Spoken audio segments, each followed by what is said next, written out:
When I was reelected to the office of mayor, I was preparing my inaugural address to the community, and I started writing a speech that was basically a rah-rah speech. We're going to work together. We're going to build the community. Basically, a speech that any mayor could have taken, changed the name of their community, and probably delivered 90% of the same content as an uplifting, motivational type speech.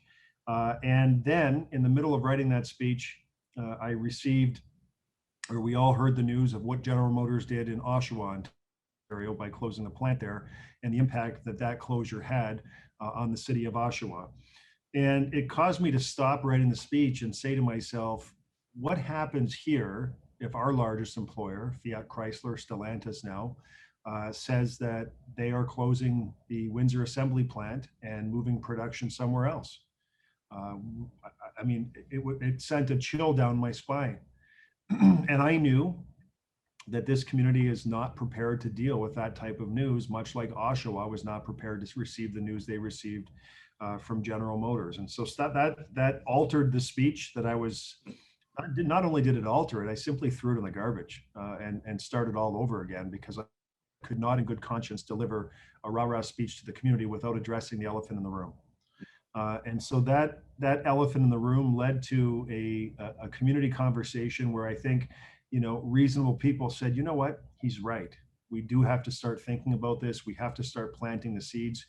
We know this is going to take time. We know this is going to take money. But if we're not doing it, who will? Can I ask, did you experience some layoffs or restructuring that was kind of downsizing the employment base in this sector during previous decade or two, or were you really trying to be a prophylactic move, saying, look, this is going to happen or could happen, we've got to do something very different? Yeah, no, we absolutely had seen a downsizing both on the Ford front and on the General Motors front, where General Motors left the community entirely.